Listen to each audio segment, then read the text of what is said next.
Well, hello, everybody, and welcome to another episode. Today we have with us Wren Story. I'm just going to tell you 7 words that she used to describe herself and then let her tell her story because it is definitely an interesting one.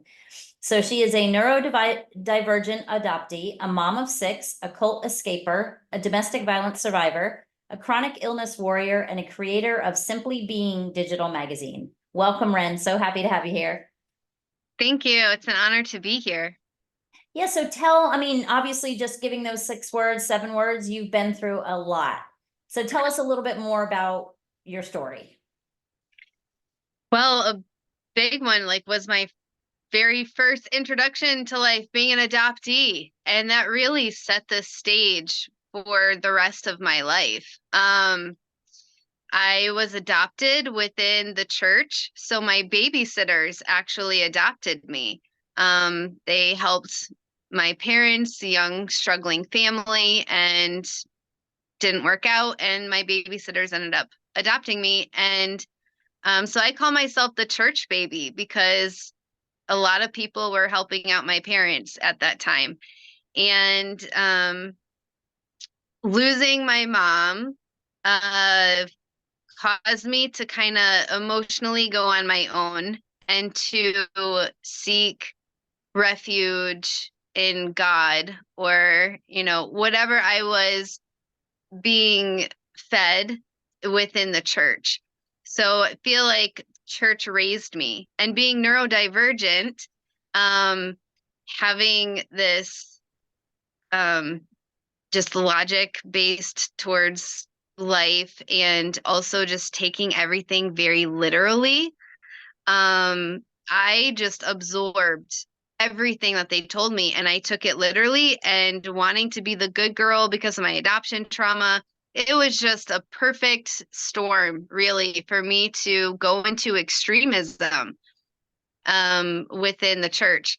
So I spent my life trying to be a spiritual perfectionist and ended up getting caught in the quiverful movement. And of course, my adoption trauma also played into why I wanted to have as many kids as my body would handle. And I really believed I didn't have any worth or skill or talent or anything to offer to the world other than my body for having kids. Wow. And yeah, like even as a kid, people would ask me, oh, what's your talent or what can you do? And I'm like, I don't have anything. And um, so that was my entire purpose of existing, was to have babies. And unfortunately, my body didn't do so well with that. And I was very sick, traumatizingly sick. I was disabled. Um, all throughout my pregnancies, and I parented from the couch because I couldn't move.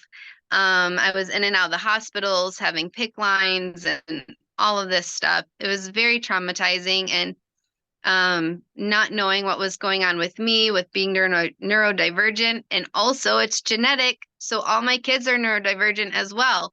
And it was very difficult having all of that together, plus plus going through deconstruction from what I had learned in the church suddenly didn't hold up to life anymore.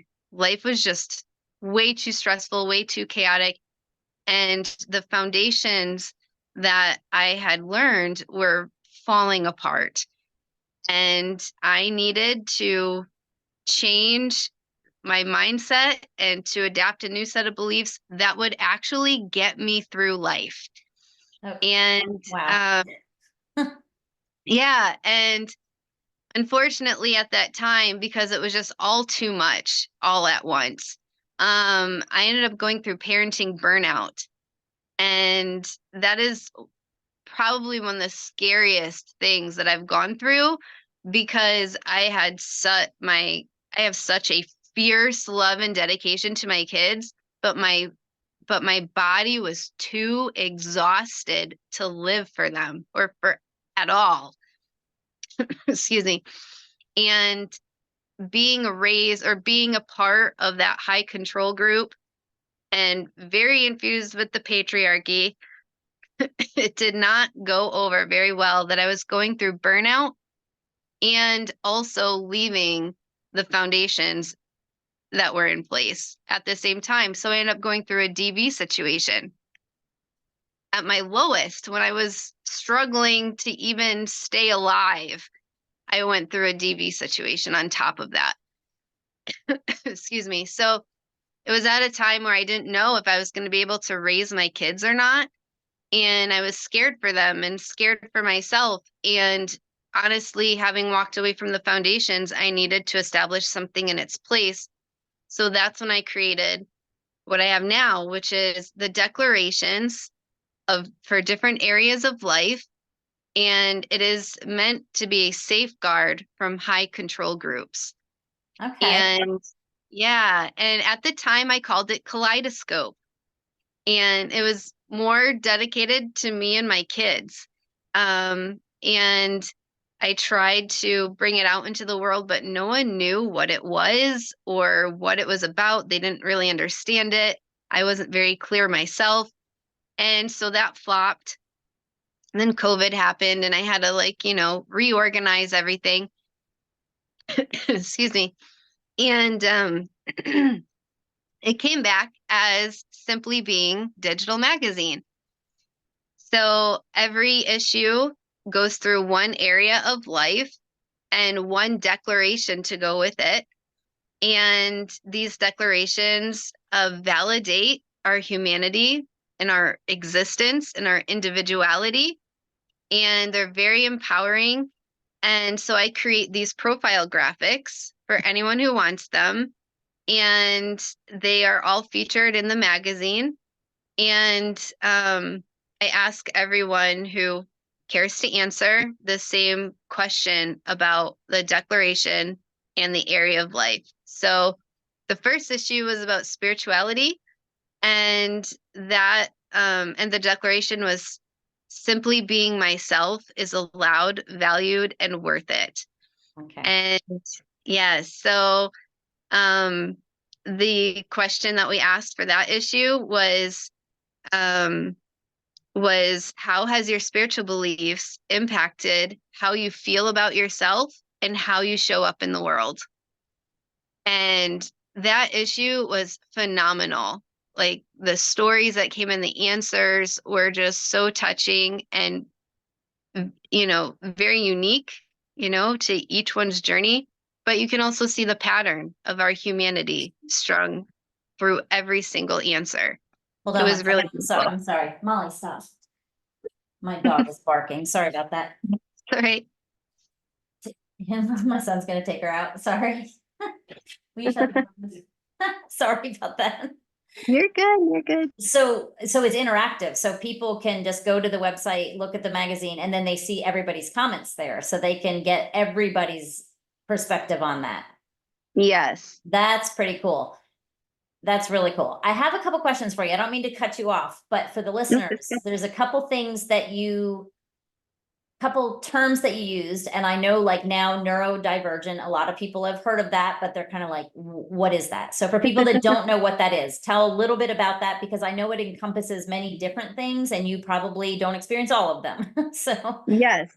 So neurodivergent is a very broad term to include anything and everything that is not the typical social norm of behavior okay. and way of thinking.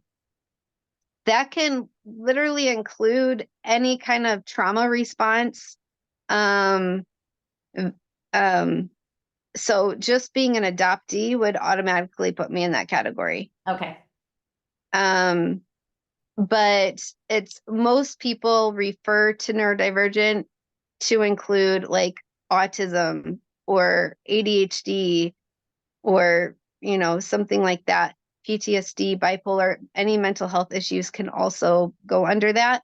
For me specifically, it would be autism and ADHD. Yeah. And just from your upbringing and all of that, you have got to have the CPTSD and all of that. Oh yeah. In a big bad way. Yeah. Thankfully, I've gotten a good management on that. So it doesn't affect me as much anymore. But yeah, definitely, for sure. So tell the listeners what you did to get a good management on that. What were some of the steps that you took on this, on this podcast? We love the stories, and that's why I kind of reached out, or I don't know how we connected, but it's those stories of being in a deep, dark place and really struggling to getting out on the other side and really being able to walk out as yourself, really, like you said in your first Yeah. episode. Talk to the people about just what are some of those steps that you took?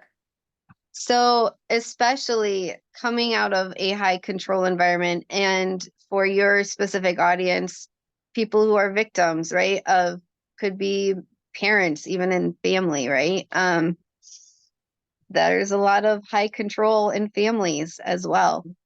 The number one thing is to reclaim yourself and your autonomy and infuse it into every area of your life and make yourself a priority, while also showing up for yourself by loving other people and giving other people the freedom of their autonomy as well. And I think sometimes we forget that part because we're trying to heal and we don't want to give love anymore at our own expense. But I love that, because you're right. So many times it doesn't come up. It's all about love yourself, but you forget that it's the compassion and the empathy that you give to other people. And it has a lot to do with your own healing as well. I mean, it kind of all works together, but a lot of people, we talk about it for hours and then it never comes out about the giving to other people as well. Thank you. to me, like, owning myself is also owning my love. I love based on how I want to love other people because it's a part of me. And whether or not people deserve it, I think that is all a lot of variables. But what matters is integrity with myself. And that's part of reclaiming myself, is keeping my love for other people alive. And so that being said, that's a huge reason why I created the declarations, and that has helped me in my healing tremendously, was reclaiming myself through these declarations. And it's every area of life, right? Because we are part of everything. And excuse me. So these declarations, a lot of affirmations are, just filling your love tank up, right? Just Right. like, but my declarations are specifically for coming out of high control environments, or um, being mistreated. Man, I even said these declarations to my abuser's face many, many, many times. I'm like, you can't talk to me like this because, you know, Mm-hmm. I deserve this and whatever. And at the same time, I also held that same standard for them. And that has single-handedly helped me and my entire family in the long run, because I held all of us to this standard of autonomy and treating each other with respect, including the people who weren't. And I was able to neutralize the violence in my home many, many times. And I'm seeing the fruit of that today. And my kids are happy and thriving and grown in maturity so much. And currently one of my exes is living with me. He used to be like very intolerable. And now we're just making it by just as friends now and helping each other out and for temporarily. And it's a night and day difference. But that's because I was dedicated and committed to not just my own autonomy, but everybody in the house. I love it. So how many children do you have? You did not say. You said that you are a baby making machine, but you didn't say how many you made. Sick. 6. Yep. Okay. Yep. And And I've had many losses as well. But Yeah, six. I have six kids, and four are living with me. Two are living with their dad. I was not able to gain residential custody of all of them through all of the situation, but I have four living with me. Nice. Are they younger, older? I mean, you don't look very old, so Ages 15 to 3. 15. Wow, okay. Yeah. Nice. And I'm sure you get a lot of, I mean, it's nice having that respect too in the household, just so that you have the 15-year-old that is mentoring to the 3-year-old. You don't have that, it's Oh all yeah. circle. It, it's so much easier now. Like in the beginning when everything was so chaotic, and it was so traumatizing. I literally had severe PTSD just of motherhood alone. Like I couldn't see another mother with a baby without having flashbacks and needing to control myself again. It's just mind blowing to me how traumatic motherhood can be. Um, didn't think of that when, you know, growing up and fantasizing about it. But yeah, the difference is night and day. Now it's so nice and everyone gets along. We're all doing our thing. We have a very good flow now. Nice. So I'm sure in out there in the listening world here, we have a lot of people that have experienced that parenting overwhelm or that parenting.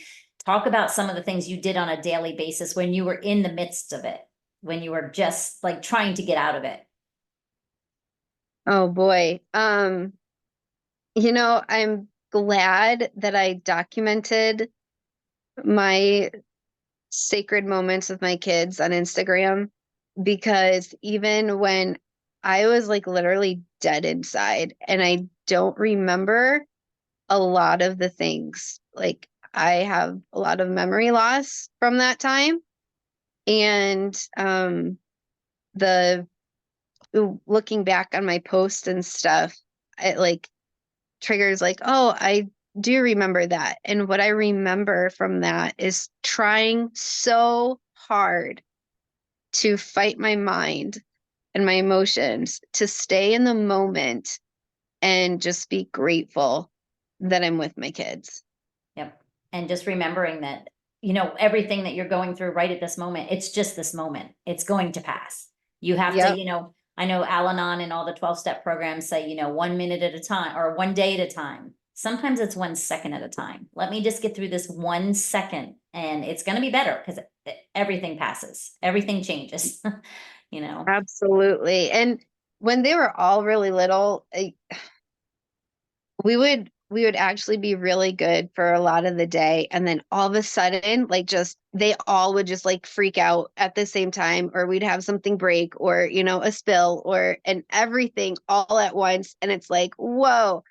And I would just have to stop and breathe and just one thing at it. I think I said that more than anything else. I can only do one thing at a time, one thing at a time. And just have your list of priorities, boom, boom, boom, boom, and just go through it. Okay, what is the most urgent right now? And but I knew in those moments of chaos that once they dealt with everything, it would go back to normal again until 30 seconds later. until the next fire you had to put out. I Yes. mean, it is overwhelming if your life is literally nothing but putting out fires and you didn't, like you said, you lost your whole structure of how you were Yeah. taught to put out these fires. You didn't have like a healthy way of doing that. So it's like you had to literally learn that all on your own. When did you leave the church? I'm just curious about that. Officially, um, when I was pregnant with my fifth baby. So back in 2016, 2015, 2016. Okay. And then that, I mean, then you just, where did you go for support right away? Because you had to have, I mean, you're literally walking away from the only thing you've ever known your entire life. Yeah, I did not go anywhere. I think I was more exploring myself within and also exploring the world for the first time. And I ended up I did find some solace in health and wellness communities, especially since I physically needed so much healing and care. And so I learned a lot of modalities. Have a lot of friends who are practitioners of all different kinds. I ended up going to massage school and graduated Okay. from there. Yep. So I think really, if I did go anywhere, I went to massage school, which is insane to me because like I wasn't prepared. I didn't understand. Most of us didn't how intensive massage school is. And that's like some of the hardest times of people's lives is going to massage school. But for me, that was my escape. That was my healing place. Whereas the first time I could be myself as a person and not a mother in charge of all these kids. Absolutely. Well, I know how I watched my friend go through massage school and she thought, it's easy. You just do this and no, it's so complex and there's so much to it. But she kind of felt the same way because when she was practicing on other people or when people were showing her a technique, she was getting everything she needed out of it at the same time. So I think Yeah. it was very good for her at the same time she was doing it, which is great. And you're in that realm when you're in massage, yoga, anything of those healing modalities, you're in that realm of people that are all pro self-improvement and love and Yeah. compassion. You're in that world. So Yeah. it's comforting to say the least. So And what it would was you quiet. Oh yeah. Oh, absolutely. Absolutely.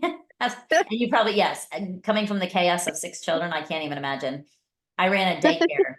I ran a daycare for a while and I had a girl that worked for me, but there was times where there was literally like 12 kids at my house and three adults and 12 kids. And it was like, "Wah." Oh my God. And then I taught first grade, but honestly, teaching in a classroom is so different than having 6 to 12 kids of your own in the house. I mean, that's a totally different ballgame. And you're just constantly, and I mean, obviously, if you grew up in that controlling environment, you grew up walking on eggshells, but having 6 of your own children just waiting until you get over that point where your nervous system is so like on fire. I can't Hmm. even imagine the eggshell walking that was done by you in your own house, waiting for something to happen.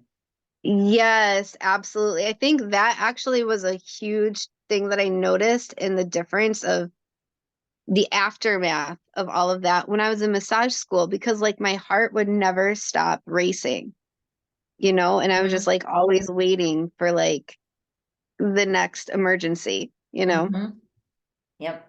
And being afraid to turn, you said that, I mean, if they're usually, I don't know your exact situation, but I mean, that the controlling church like that, that's a cult. And there's just so many things that normal, I guess, unnormal, is Yes. that even a word? Yeah, not normal, I guess. Yeah, But absolutely. yeah, so there's fear, there's all kinds of different things. And having to, and not just like not just having to relearn the foundation, but literally to relearn morality. Mm-hmm. And because everything that they told us was wrong was actually fine. And the things that they told us were fine was actually wrong. So having to relearn, and then there's so much gray area in between where there's not a right or wrong, and trying to navigate that. And now I'm a mom with all these kids and I don't even know what's right or wrong myself. Right. So So that give was an also, example, of something that you grew up being told was right. Because that's hard. You know what I mean? Just give us a couple examples for people. Because I know there's people out there listening that are like, I wonder. Because some people don't even realize how controlling it is, the environment they're in. Because it's what they yeah, know, it's what they think. right, exactly. Well, I think some of the funniest examples I have, or outrageous examples, were at my cult college that I met my first husband at. And um they had places on campus. Remember, we're talking a college. So we're talking adults here, okay? Okay. And there was no sense of that we were adults at all. We were still treated as we were small children. And there were places on campus at certain times of day that you were not allowed to talk to anyone of the opposite sex. Yeah. So guys and girls could not speak to each other at certain places at certain times.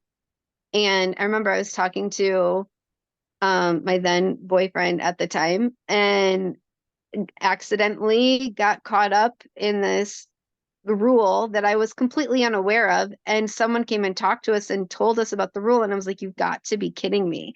And I like laughed and they're like, no, seriously. And if you get caught with any kind of violation of that having to deal with the opposite sex, like, or kissing or touching, we weren't allowed to touch at all. And so if you were in violation of that, you would be what's called shadowed or no, socialed. Shadowing was something else. It included shadowing, but socialed meant that you were not allowed to talk to members of the opposite sex for a long time, like weeks, and you'd have someone of authority follow you around everywhere. That was shadowing. They would follow you around to make sure that you didn't speak to any guy or any girl. So you didn't have cell phones, you didn't have any, like, they literally had someone with you all the time? Yeah, well, that was if you got caught in violation. I never did, but I watched it happen to others. That is crazy. Right? And what was the reasoning? Was it to cleanse yourself of Purity culture. purity? Purity culture. Okay. Yes. And really afraid of sexuality so much that like just interacting with someone you might find attractive just was so degraded, so like treated as this horrible, evil thing. But at the same time, they're encouraging you to have multiple children. Like Well, they're that's like, well, that's once you're married. Once you're okay, married, then it's like this magical light switch that happens that all of a sudden you will be blessed with this incredible life if you save yourself for marriage. right. I had there was another guest, I can't think of which episode it was she was on, but it was almost the same thing. She had this grandiose vision of all of a sudden you get married and then you start having a normal relationship and everything's perfect and the husband takes care of you and you're this subservient little perfect wife, and her husband ended up being a porn addict who confessed to having feelings for his 1-year-old daughter. And the church was like, nope, there's nothing, nobody says anything against that. Like, that's okay. It's not grounds for divorce. And I'm like, what? But again, she didn't know any different. She grew up, it was the same thing. She grew up with just all this stuff being planted, and it was the word. There was no discussing it. There was no, Mm-hmm. questioning it. But so when you say cult college, so did you live in like a commune, like a group, or so it was a Yeah, group? we lived on campus. Yep. Okay. Yep. We lived on campus. And everything we needed besides a Walmart was on campus. Wow. So you grew up and went straight into the school. It wasn't negotiable. Mm-hmm. Yeah. And that's when the church was still kind of taking care of you because they kind of adopted you as, Yeah, that was my adoptive parents. They sent me there to college. And it's funny because at my particular church, they sanctioned 6 different Christian colleges, and the youth group would take us on college trips to visit. So each year they would take you on to visit 2 colleges. So I went all 3 years in a row. So I visited all of the 6 colleges that were church approved. And my father told me, you can't get married until you have a college degree. And these are the only colleges that you can go to. Wow. And you still Yep. talk to him? Yeah. Not too much. We've had a very rough time since I left. But it's civil now. And that just because of the way you are, not because I mean, very few people would be able to reconcile anything like that, you know? Yeah. I mean, I'm also huge on accountability too, which is people think, um, don't think of loving people because we've been conditioned to like loving people is sacrificing yourself, and that's Right. not true. So, like I said, when you hold everyone to a standard, the same standard of accountability, you're also going to be big on accountability and boundaries. Right. So, my parents actually apologized to me a couple times already. It's still not the same, and I told them it'll never be the same, and I've had to learn how to live my life without them. And, things aren't the same anymore, but I am very grateful for what has turned around. Yep. And that's all you can do. You can't wallow in the past. It's past. Mm-hmm. And whether you've let go of a lot of that stuff and forgiven or whatever you needed to forgive to move on and be happy. And you can't keep that. You can't keep dealing with that over and over again. That's just, to me, that's amazing. I mean, if you were my kid, I'd just hug you. Like, it'd be like, I'm so proud of you. You know, it's, I think, that had to have been tough. yeah, well, honestly, I think being a neurodivergent adoptee saved me. As traumatic as it is being that, it also saved me at the same time because I don't have emotional attachment like most people do. I'm able to separate myself Hmm. from it and what's going on. And just being an adoptee, I always felt like I was on my own anyway. Hmm. So that really wasn't hard for me. I also learned how to still feel love while there's incredible distance. Right.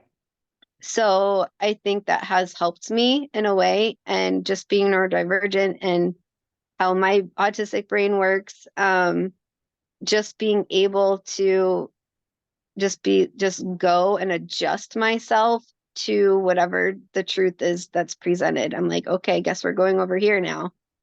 And whereas a lot of people who come out of these high control groups have a huge emotional reaction, it's very, very difficult to process what you were a part of Hmm. without your full understanding and consent. And so for me, I didn't have emotional attachment to that. I just wanted to know, well, where should I go? Right. Because I mean, being autistic, it's very factual. So Yeah. it's not Yeah, like very logic based. Yeah. very logic based. So it's not the emotional based where when your mom says something to you and all of a sudden you spin 1,000 different versions of it. You're just like, nope, she just didn't talk to me. Yeah, It's yeah. I'm like, why would you say that? That doesn't even make any sense. And mhm. why would you treat me like that? You're not supposed to do that. Right, exactly. Exactly. But you Yeah. probably didn't process through, like, because I know, I mean, being in that situation, like most people would have all kinds of abandonment issues and all kinds of where you're just like, nope, she's just not there. Like you said, you can detach from that emotionally, Yeah. which you're right, probably did help you a lot. Mm-hmm. It definitely. And it also made me feel a little weird. It was hard as a mom trying to like understand what my kids would feel towards me because I never had, that longing of, oh, I just want my mom. I never had that. Right. So it was like I had to reframe my mind. And I don't know, it's like almost like I don't know what that's like. And I tried my best to show up and build trust with my kids, that I am going to be there and Right. I will listen to you and I will hold you. But as far as like that, I don't know, I had to learn what that looks like through my kids because I didn't have that. Mhm. No, I get it. I get it. When you grow up without feeling that unconditional love, you don't know that you miss it. You don't know that you Right. need it. So it's hard to teach yourself that if you have a child, they're going to need that, even though you might think you didn't. You know what I mean? So Yeah, it was the interesting thing is with being an adoptee is very child centered. Even if I didn't have the emotional longing, I was still very child centered. So that also kept me grounded in a way that I could show up for them the way that I needed to. But like emotionally, it was a little strange, and that also affected all my relationships and even going through these high control groups, mhm. in spirituality.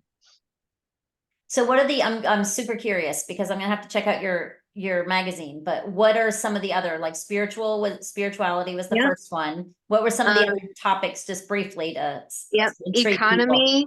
So there's spirituality, economy, home, education, well-being, community, and enjoyment. So it's your version of just the wheel of life that a lot of coaches and a lot of people, when you go to therapy and you go to different places, they're going to give you that your Right. financial, your emotional, your financial, your family, your relationships, all of that. So it's your Yep. version of that. So it's Yes. And they're color coded, of course. organization. Very cool. Yes. Yes. I love it. So how often now, once you finish the eight, so eight is just going to be eight magazines, or what are you going Mm, to there's seven. So seven? each area of life, so there's seven categories, and each category has seven declarations that go with it. So there's a total of 49 declarations. Okay. And each year in one annual subscription, we'll go through one volume and one declaration for each category. So there's seven issues per year, and it'll take me 7 years to go through the whole set. Okay. Okay, neat. So you're gonna, yeah, so basically 7 years and they got the whole thing. And then, wow, how much, I Yeah. mean, I love it because I love the fact it's kind of like these podcasts, even like my story is one thing, but you can talk to 100 different adult children of alcoholics and their story is 100% different. How they looked at it is Right. 100% different. I mean, you take my brother, my sister and I, that's three children in the same house and our stories are 100% different. Yeah. Yeah. So, What's interesting to me of how, because I'm autistic and I see patterns, right, everywhere. So especially coming from a high control group and walking out and finding all these patterns of high control everywhere in every area of life too. In my birth family, my birth mom had 8 kids in 10 years. I was the second eight, and okay. removed from the home, and then she had a whole bunch of kids after she relinquished me. And now I'm in a now I've reconnected with all of them, and it is absolutely incredible and impressive in a bad way of how we were all really traumatized and messed up, all in completely different ways by the same woman. And but through all of that, even though the details are all very different, one thing that holds us together is our humanity and our empathy for one another and the emotional journey. While the emotions are different, Mhm. they're handled differently, it comes back to there's this glue of our humanity that holds us together. And yes, I lost my mom and they had an abusive mom. Right, But our core of our humanity is we both didn't have a mom who we needed her to be. right, And so there's a loss there, regardless of if she was in our life or not. right. And we have to go through that journey of how we're going to deal with that. And there's many different reactions based on our genetic code and based on our personal experiences. But coming through that and allowing that space for each one and their each reaction and giving each other grace and compassion through it and just reaffirming each other's existence has been so healing. Oh, I bet. I can't even imagine. You said there's 10 of you. Well, 8 of us in 8 of 10 you. years. Yep. 8 of you in 10 years. That's 8 right. of us. Yeah. Wow, Christmas And must be a trip. well, we don't have them. We've Okay. never been all together. Okay.